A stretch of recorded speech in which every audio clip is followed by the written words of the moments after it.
because Mother gave it to you. That was probably the... Yeah.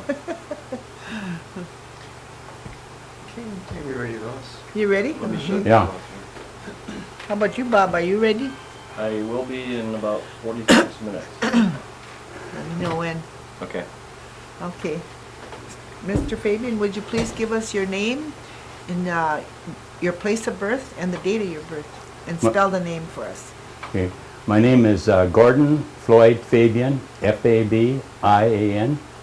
I was born at the Milwaukee County Hospital in Wauwatosa on July 29th, 1928. Okay, and would you also give us the first spelling of your first name? Gordon is G-O-R-D-O-N. Okay. And my second middle name is from my dad, Floyd, F-L-O-Y-D. Okay. And could you give us your parents' names? My mother's name was Emma Vivian Ninham Fabian, and my father was Floyd Henry Adam Fabian. Okay. And did you always live in Milwaukee? Yes, we lived in the town of Wauwatosa. It's now West Dallas, but we lived just past 100th Street, Barnacle Avenue, in Wauwatosa, in a little community there of newly built homes called Bungalow Parkway. Okay. And my dad bought that house, I think about in 2026 or something like that, and he owned it all his life. He died, from there. Oh, okay. And could you give us a little bit history about your mother, where she went to school and... She went to, her history is kind of vague. She went to school in Flandreau in North Dakota, at the Indian school there. I think that was like a high school. But where she went to school, elementary school, and where she lived, I don't know if she ever talked about it. Well, you don't Okay. know if she lived in Oneida at all? then? She lived in Oneida. I guess she lived in Oneida. And I think maybe she might have lived with her aunts. Oh, okay. Yeah, her mother's maiden name was Metoxen. I think it was Vivian Metoxen. And she had twin brothers, and they all had tuberculosis and died from that. She was the only surviving member of that family. And besides her dad, which was Anderson Ninham. So he was kind of out of the picture, at that time. And Did her mother die from tuberculosis also? no, my mother died of No, your grandmother. cancer. No, Your- my grandmother. Yes, Yeah. yes, my grandmother. died She from- died of tuberculosis. My Along mother with the told- two boys? Pardon me. Along with the two boys? Along with the two boys, yeah. And we were told in those days fresh air was supposed to be the cure for tuberculosis, or else held it off a little bit. So they said she lived in a three-sided house Oh, next to their home, I guess. But she was sort of ostracized, living by herself or whatever, maybe with the boys. I don't know how they did it. But that's what we were told. so your grandmother also died from it then? Right. Okay. How many sisters and brothers did you say your mother had? She didn't have any. Oh, She had a half-brother, Malcolm Hill, okay. which we got to know later in life, but he kind of didn't show up until we were adults, or Okay. he was an adult.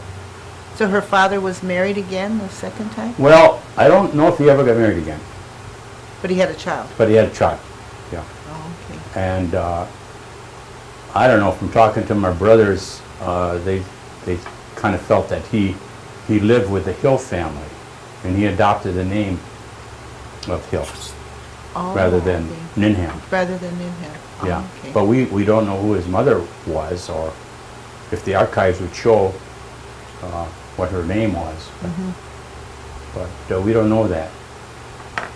Did you get to know Malcolm at all? Yeah, I get to know him quite well. He came up to see us. He was a cab driver in Chicago, And he always had the neatest cars, and he had a big roadster with a rumble seat on it. And one day, he said, "You want to go for a ride?" And so we jumped in my dad and I sat in the rumble seat, and my brother and my mother sat in the front seat, went to Chicago, and he showed us all the underground roads that, as a cab driver in Chicago, all the things that he knew, about the place. And I guess it got too dangerous for him or something down there. He was robbed a few times or whatever.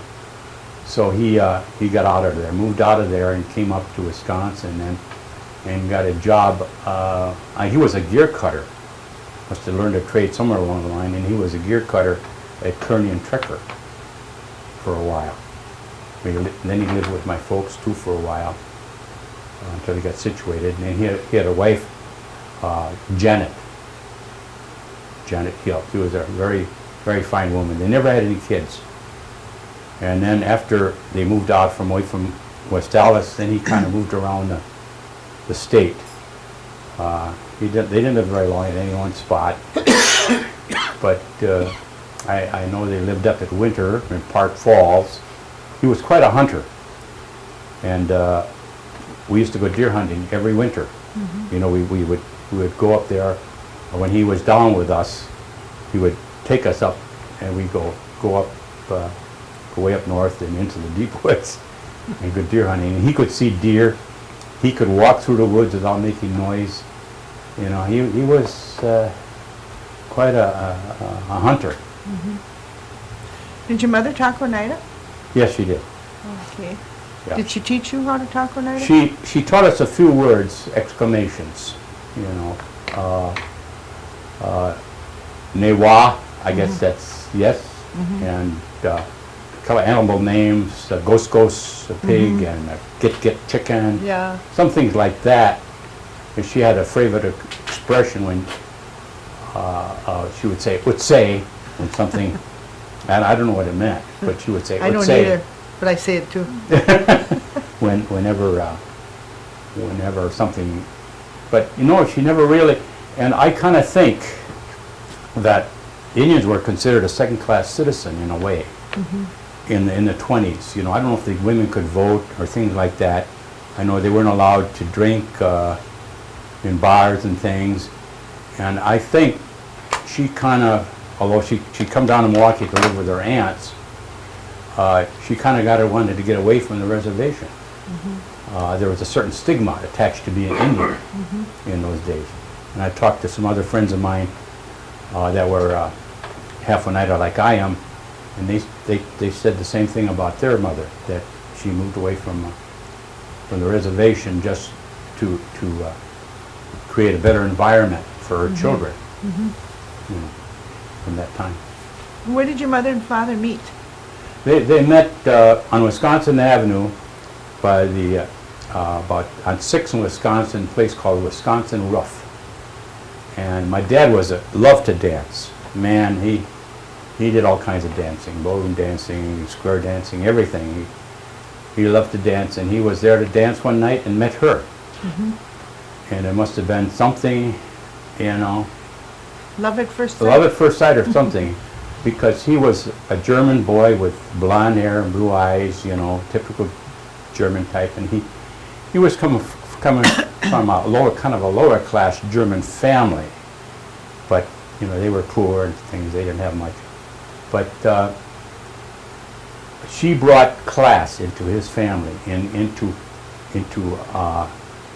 us boys, Dennis and Alan and myself. I mean, we all grew up to be responsible people. I was a teacher at METC, and Alan had his own business, and Dennis was kind of a big wig at IBM. We all, because of her influence, quiet, but she just had a certain way about her that she didn't have to punish us or anything. She just, whatever she said, we took it for granted, and everybody who met her loved her and felt that she just had a certain style, a certain class about her that was immovable. the family, my father's family, there was two other girls. They didn't end up very well. They moved out in the country, and they just family kind of fell apart. But we took over the house that we lived in on Bungalow Parkway.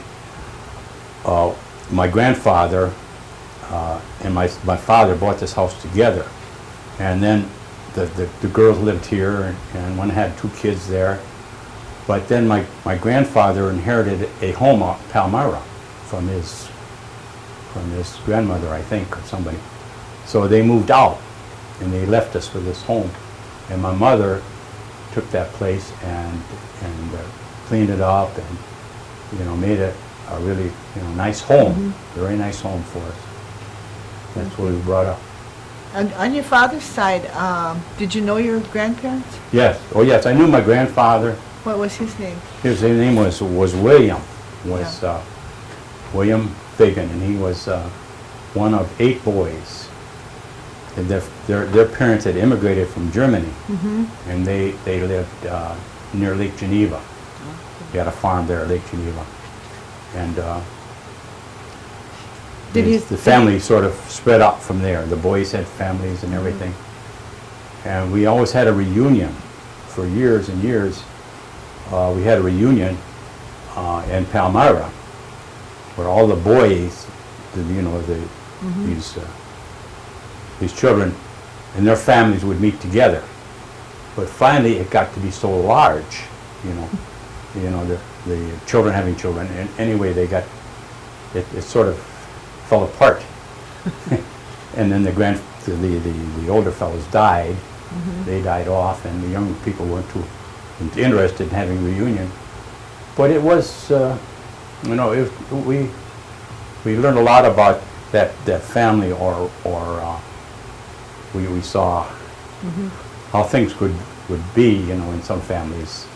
Did you get to spend much time with your grandfather and grandmother on your father's side? Oh yes, quite a bit of time going to Palmyra. Where they had 3 boys. One was Ken was slightly older than me, and there was Michael, Melvin they called him. He was about my age, and then there was a younger one. What was his name? Don or Eddie. Oh, okay. Eddie, and so then when I grew up with those cousins, we always, when we went to Palmyra, I would stay with them, and we would do things together. But my grandfather and I would go out and work on the farm. We got paid $1 a day, and this lady would feed us 2 meals, lunch and supper, and we would hold corn, long rows of corn. This is my grandfather and I, going up and down those rows. And he would talk to me, and I learned a lot about life from him, from Grandfather Fabian. Did he ever teach you German? No, he never taught me German Did you either, huh? Well, he would always say the dinner prayer. Come, Lord Jesus. He would say that in German. Oh, okay. Always, he was a religious man too. Okay. That was good. How old were you when your grandmother died? On your father's side? Oh, that was Grandma Rose Steele. And she had heart trouble for about 4 or 5 years. And I don't know, I was a teenager, I think. I wasn't too old, maybe 12 or something like that. And she died, they were staying in Palmyra there, living at the house. And the front room was hers. She kind of kept it dark and quiet, and she had her brandy there. They said it was good for her heart, so she'd take a teaspoon of brandy every now and then. Oh, okay. But that was her medicine then? that was her medicine. She was a okay. tall, thin woman. Not, I never really saw her healthy. She was always sick, so. Oh, okay. Back on your mother's side of the family, did she ever tell you about any kind of herbs they used for medicine or anything? No. Not much. Maybe my brothers mentioned that out in Palmyra, at my dad's uncle's, that was Frank Steele, at his farm, there used to be an Indian doctor Yeah. that would come out, and I don't know what happened. One night there was a severe storm or something, and he was out in there, and he stopped there, and they took him in and kept him. And I don't know who the lady was, but he told her, he said, because you took me in, he says, you'll live as long as I live. And my dad said that he thought she even had cancer. And he gave her different kind of herbs and things. He would come out from Milwaukee. He would have a bottle of brandy for his horse. And that was about 30 miles to Palmyra For from his Milwaukee. horse? And you know, in middle of winter or something, he'd come out there and blew her up something and feed her something and kept her alive. What they got, I don't know. My dad said he told them in different weeds and things that he was supposed to go out and pick for.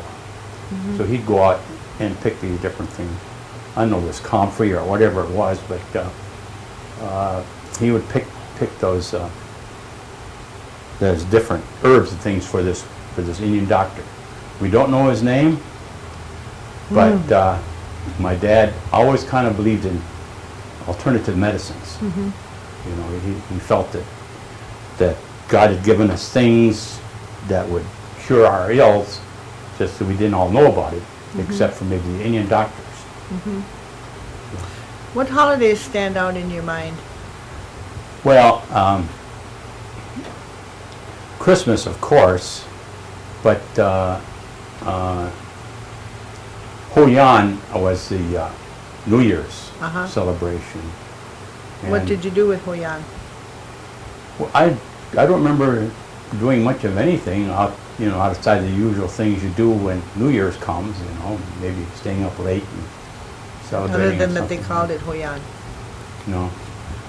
Okay. But my mother was a very good person. That she'd help out people, and we had people staying with us.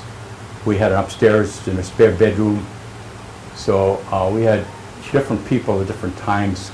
Her sister and her husband moved there during the war for him to get a job, and that was Towsey, Milton and Duty Towsey. And like I say, Malcolm lived there for a while. Bill, there was Uncle Bill, I think it was Bill Skenador, lived there. It was Rupert and Perry. I think they were Skenadors too. That, for some reason or other came to Milwaukee and needed a place to stay. And my mother was very good that way. And she always entertained a lot. She always had friends over for Sunday suppers or birthdays and things like that. And in my photograph album, you can see her photograph album, all the different people that would come to celebrate with her and be with her. So she had an affinity for people. Did you do anything like on 4th of July? No, No? I Celebrate. don't remember anything much of 4th of July. So it's just mainly Christmas and New Year's that you celebrated. Yeah. Okay, and what church were you affiliated with? Well, my mother was with All Saints here in Oneida, but then when they moved out there, this was the outskirts of town, this 100th Street, and they were starting a Wisconsin Lutheran Synod Church out there. And my dad and a few others were some of the primary starters of the church, and that was Good Shepherd Church. It's still there today. But she took us to church, made sure we went to church every day. We didn't go to Lutheran high school or Lutheran grade school because there wasn't any around, and we couldn't afford it either. But at least you saw that we got a Christian grammar school education. Okay. Do you consider the per capita that we get today, do you think that's a good thing that they're doing with it? I guess there's pros and cons with it. It does sort of mollify the Indians outside of the reservation. You know, that being Oneida, they do get some benefit from the casinos and things like that, you know. And maybe they're jealous of the care that people get who are on the Oneida reservation. And that sort of helps it. But I personally think it's a good thing. I know there's people that maybe that affects their income, you know, if they're on fixed income or welfare or something like that, that have to declare that. But for me, it's I think it's a nice remembrance of being Indian, and you know, now my children were just accepted as members because we had some trouble proving that I was 50%, and we just kind of settled that program. So now my children for this year will be receiving the per capita themselves, and they're grateful for it. Okay, let's go back to your childhood. Where did you go to school at? Well, I went to this Good Shepherd Lutheran School. It was a one-room school. Our pastor was the first teacher, you know, and just a handful of kids. My 8th grade class that I went through all 8 grades with, I think we had 5 to 8 students. And then later on, as we got more students, then they graduated to 2 rooms, 4 grades in each room, and they got another teacher. They got 2 more teachers, and that, you know. But still, I was brought up, you know, and I don't think it's a bad thing to be in with other students. You could see the graduation. I mean, as you move on, you learn you learn the alphabet or whatever. And then you can listen to the other classes being taught, and then you see why you did that. And it kind of puts you into a path, you know, of learning. And what did you do after grade school then? Well, after grade school, I went to Wauwatosa High School, and I graduated from there in 1946. And then I joined the Marines, and I had, you know, heard a lot about doing it. It was Second World War when I went to high school, so I heard a lot about the Marines, and I wanted to get in there and be a Marine. Heard a lot about them, so my buddy and I joined the Marines, and I spent 3 years in the Marines, and I learned how to be an air traffic controller, and I was an air traffic controller at El Toro Naval Air Base in California for about 8 months or so, and then I thought, well, I'd like to go overseas before my time's up, and I wanted to go to China because we had a Marine group in China, Tianjin, and so I signed up to go overseas. But as I was going overseas, they had moved to Guam, and I could have stayed at Eva, at the Marine Air Base at Eva, to be a control tower, but I wanted to see the world, and so I kept on going. I had the option of going on, and I ended up in Guam. I ended up in Guam as far as I got.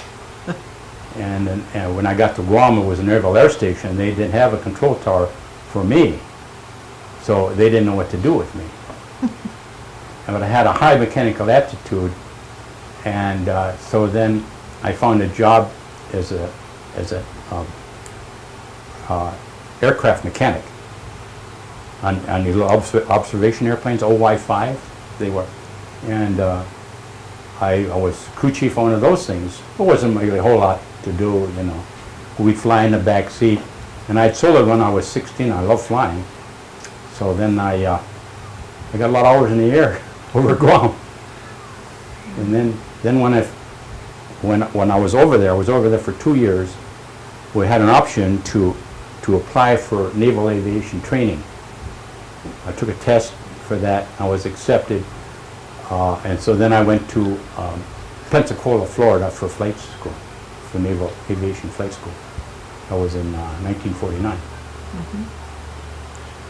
And then what did you do after the Marine Corps? Well, I was in flight school for a year. Right before the Korean War started, they came out with a big order that said that we could finish our flight school training, but there was no regular duty for us. That they had too many pilots and didn't know what to do with us in a way. So I decided to use the GI Bill and go to college. So I was in the reserves. I signed out, which was maybe a good thing, maybe a bad thing, because a week after I was discharged, the Korean War started. So had I stayed in, I could have had a job as a pilot in the Marine Corps. Okay, and when did you get married then? Well, I got married I was 24 in I think it was 1950. 1950, I think it was. Yeah. I was, yeah. And the date of, So I was, date of your wedding? oh boy. That marriage didn't last. It Oh, lasted okay. 13 years, and it's it's one of those things that you kind of don't dwell on a whole lot. But I think we were married in February 13th. I think it was Valentine's Day of 1950, Do you have any And- children? and we had 4 children. Okay, and what We were had- their names? The oldest was Linda, and then Susan, and then there was a boy, Andrew, and then later on there was a girl, Sharon. So we had 4 children, and one day in 1966, I come home from work and she was sitting with her bags packed, and she said, "I'm leaving you," with 4 kids. And she was having mental problems. She was going to psychiatrist, and he felt, imagine saying, he felt that she was better off without any kids or without a family. I can't believe that, but that's what she said, and she took off. And then a year later, we were divorced.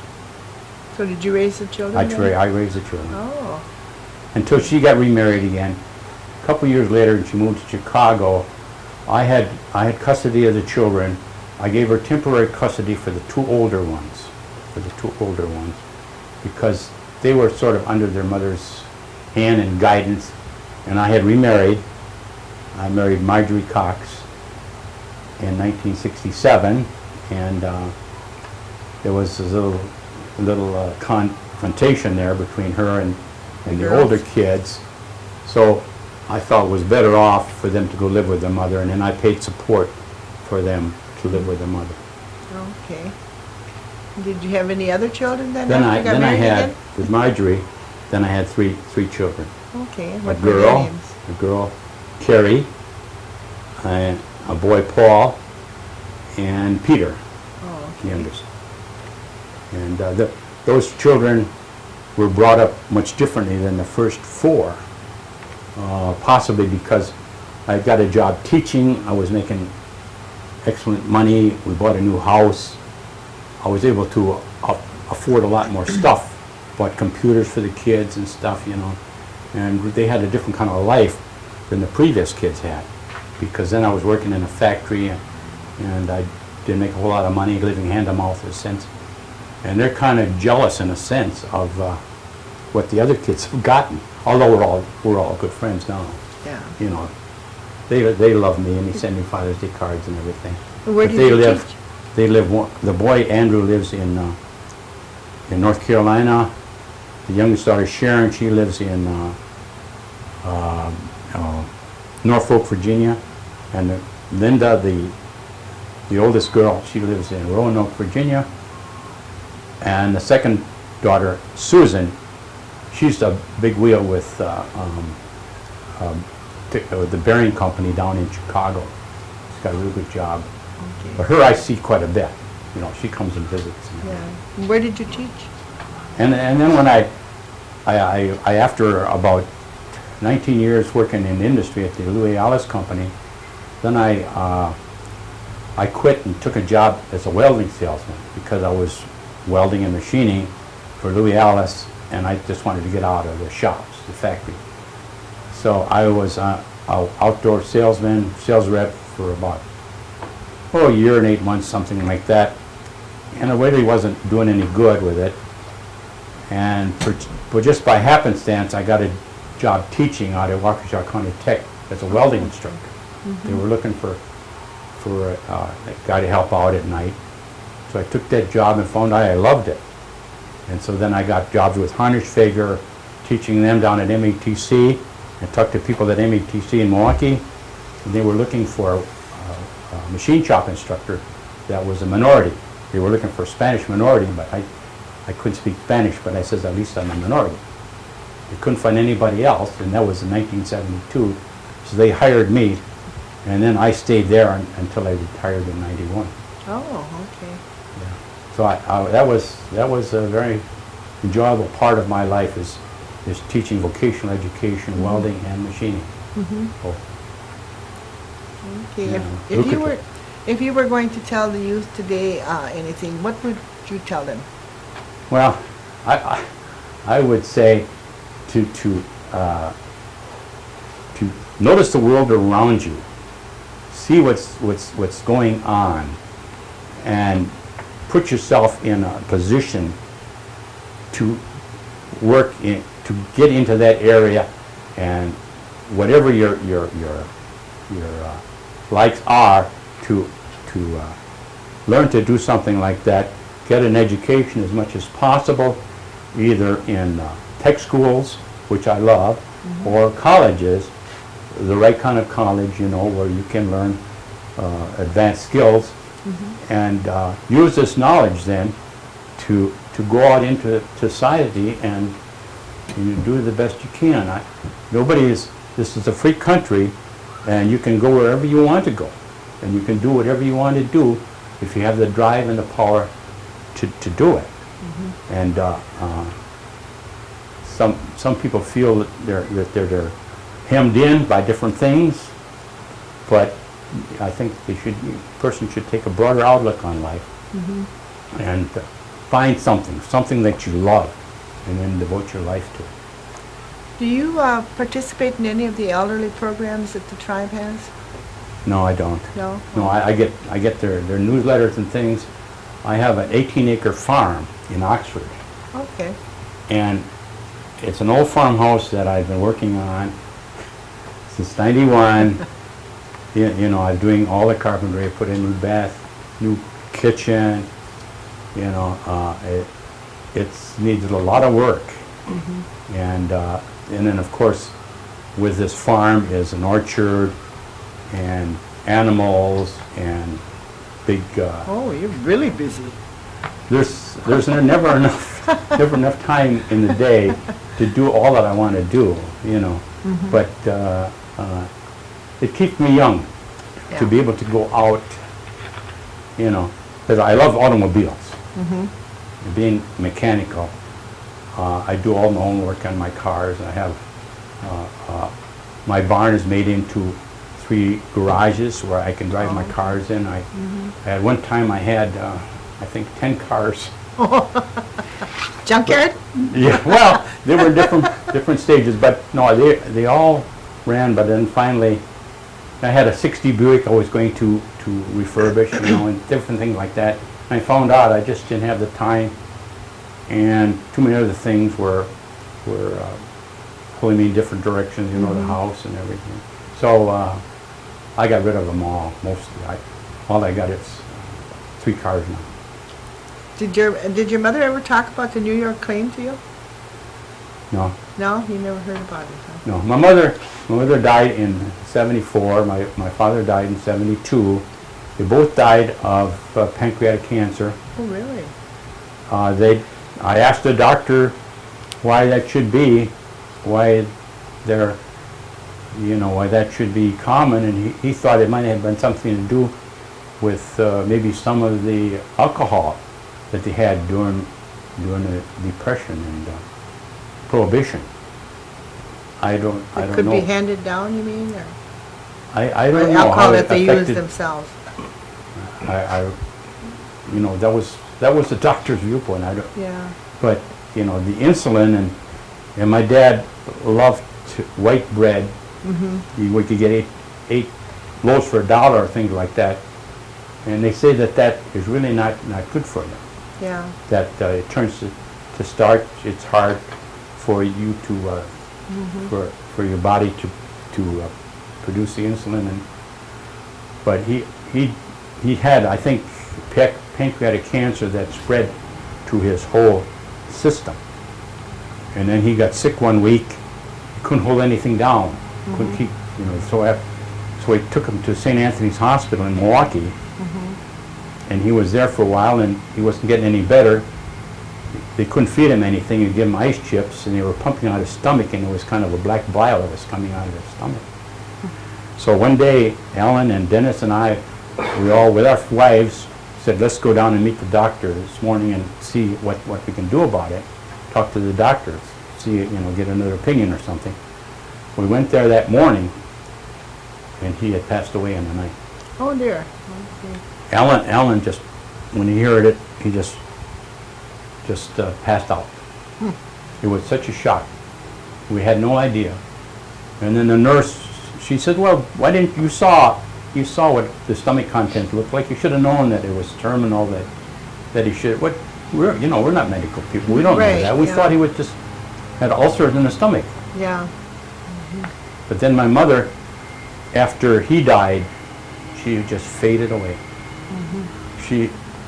We went to different doctors with her, but she got thinner and thinner. She kind of willed herself to death, I think, because those two were such a pair, so close together. And he took care of all of the financial things. She didn't even know how to write a check. You know, he took care of all that stuff, and she just took care of the house. You know, cooked and washed and ironed and stuff like that. So when he went, she was just completely. So you're talking about your father now? Well, after my father died, then my mother, we took her to the bank then to get the checking account changed to her name and stuff like that. And she thought you couldn't write checks on Sunday, you know. And this happens a lot, Yeah. I think, With the elderly? with some of the elderly. Yeah. Right. Is there anything else you'd like to tell us that we might have forgot? I don't know. I haven't, you know, I associate with some of the Indians up at Gresham. My mother's sister, half-sister, Dean Bauman, lives Yeah. up there. And we always kept in contact with them. And they had children about the same age as we were. And you know, we grew up, and that was our contact with the Indians. You know, but it wasn't, you know, so I don't, you know, so involvement. Yeah. The only time we ever got involved was when I was with the Consolidated Tribes down in Milwaukee, Oh, okay. you know, and they used to have dances and things down there. And then they started the auxiliary, a young people's auxiliary, and I was chairman of the auxiliary at that time.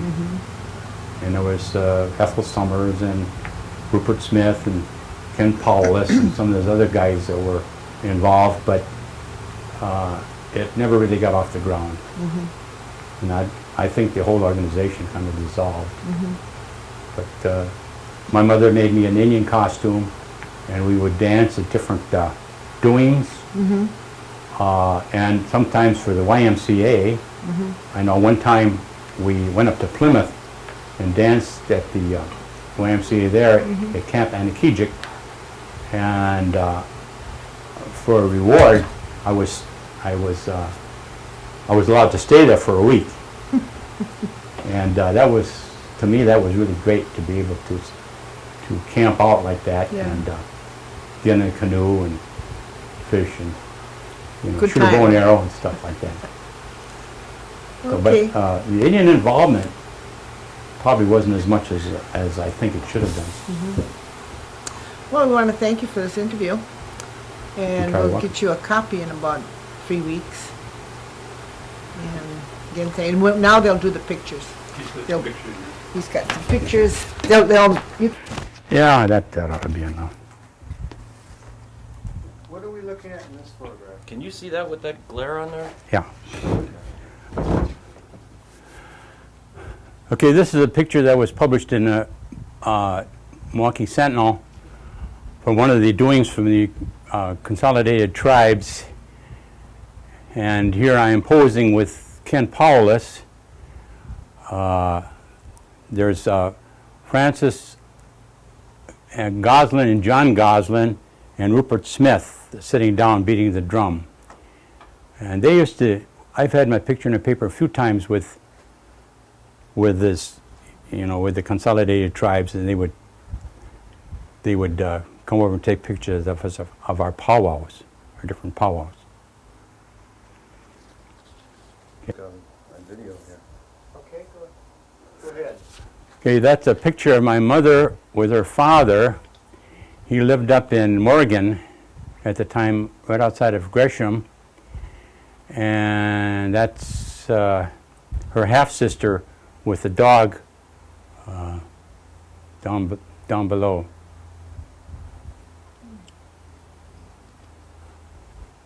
Okay. This probably might have been my confirmation or something like that, taken in front of my folks' house on Bungalow Parkway. And next to me is Ethel Summers. And then the two girls that they were taking care of were the Steffes sisters. I think that their mother and father died in an automobile accident, and they were farmed out. There was a bunch of girls there that had to have foster homes. And that other younger girl also was one of their girls that they were taking care of. I think they adopted her. Did you know their names? And I just heard her name now. She used to does. She does the hoop dance. That's Opal. Huh? Opal, Opal. Yeah, that's Opal. the baby. The baby. Yeah. Yeah, that's Opal. And Ethel Summers was a girl that we were kind of sweet on. Oh. But she was older than me, so she wouldn't have nothing to do with me. How old are you? I was 12 or something like that, 12 or What do you 13. expect, huh? Yeah. She was 15 or 16, Yeah. She was looking for older. We all than went me. through that one. Okay. Okay, this is Opal again, and behind there is her dad, her foster dad, and the other picture is John Gosling.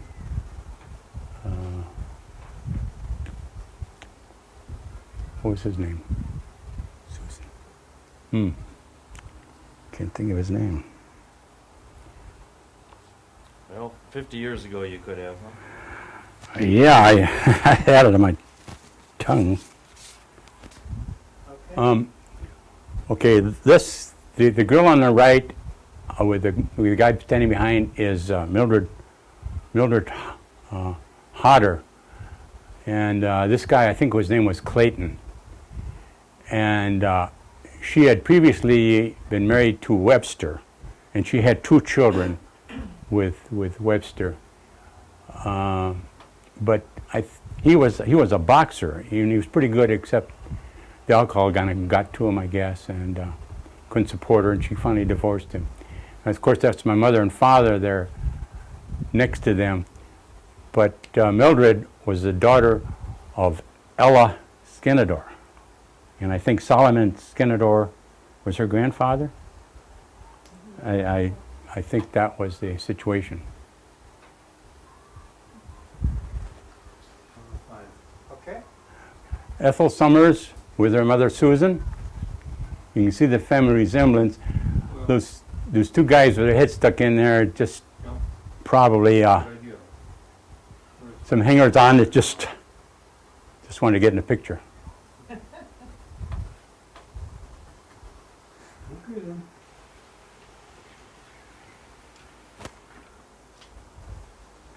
Okay. This is shortly before his death. He died, I think, in July of 1950. But he came to live with my folks. I guess his daughter, there's some of my grandfather Anderson in him. And my dad had about half-acre land there in town of Wauwatosa, and he always had a garden. So Anderson made a garden at one end of the yard. And it was kind of shady there, and he would go up there, you know, during the day and sit there and take care of the garden. And but he didn't live there very long. I mean, he had a stroke, and I think Dennis said that he found him in front of the garage. Probably not too long after this picture was taken. He was holding. Okay. This is a picture of my mother with her aunt, and the third lady I don't recognize, but she had a big influence on my mother's life. She was like a mother to her, and she was usually around, and Mildred, of course, her daughter, was around too, so it was a family thing.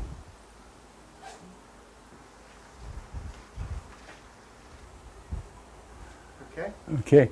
On the left is, I think that's Jane Skinador. She had a lot of kids, and I think she was one of the children of Solomon Skinador. And right next is Ethel again, and Susan. And this guy there, name was, I think it was Don Skinador. Yeah. Yeah? Maybe you recognize him. Cornelius, Don Don Cornelius. Cornelius. Don Cornelius, you're right. And then that's me there. Look like I got a mohawk. Which one? Oh yeah, that's you. At the end there, that's me. You know, it looks like a movie scene. Isn't it? Like a break on a set or But, something? you know, we used to meet at parks and for our powwows and have these get-togethers. Don was a singer. Right, absolutely. He was quite a singer. Yeah. Yep. A lot of functions. Okay, go ahead and tell us about this one, then. Okay. This was kind of like the flapper era. Yeah. And you could see, you know, the silk stockings and the shoes and maybe the coat and the hairdo there of that era. And I was just a few months old, I guess, at the time. But my mother really looked young there. Yeah, he was. Not as young as you looked. Well, she only had one eye, and on this other picture here, you're bluish. So she was very, very conscious of this. So she kind of like Veronica Lake kept Oh, yeah. kept her hair over Okay. her eye. And this was prior to her marriage to my dad. When she was with other girls, she worked at Murdale in Milwaukee as a nurse there, and she had a lot of girlfriends and things. And maybe they were at some city park, you know, in a rowboat, and she was just out there posing and being girlish or whatever. I still remember boats like that. You don't see boats Yeah, no, you don't see boats like that anymore. Well, that's about it, I guess. Should be enough for you. Well, that was very nice.